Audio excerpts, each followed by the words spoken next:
The Zeiss Harpia scope is a beautiful tool for observing wildlife, but what if you want to get a record of the things that you see? Well, you can use it to digiscope, to effectively use it as a camera lens.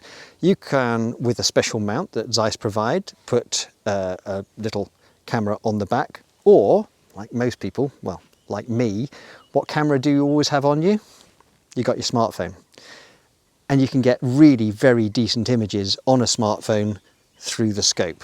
This is how I do it. First of all, obviously you line up on the thing you want to photograph, get it in focus, yes. Leave the eye cup fully extended out, even if you're a spectacle wearer and you've had it wound in, wind the eye cup all the way out, and then bring the camera up on your phone,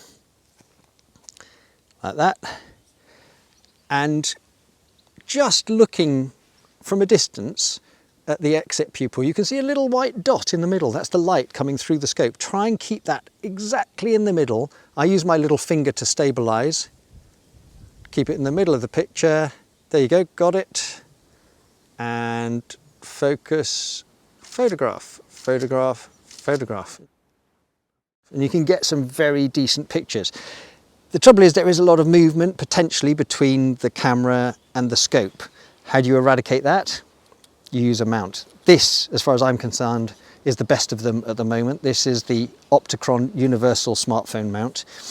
It's a wee bit fiddly to set up, but not too bad. The way I do it is I look through the little hole there and I look for the lens of the camera. There it is. Try and get it as central as I possibly can.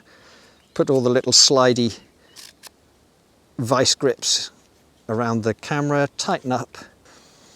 The reason this is a good mount is that it excludes light all the way around the rest of the lens. Some of the mounts out there have got light permeating all the way through, and that means you get reflections off the exit pupil and you actually see your phone's camera in your picture. You don't want that. So the fact that this is fully light proofed when it goes over the eyepiece like that makes it a cracker.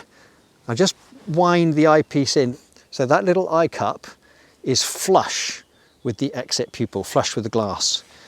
Then mount your phone like that, tighten it up, and then any final adjustments, which you're bound to have to make because doing it just by eye is challenging. There we go. Lovely.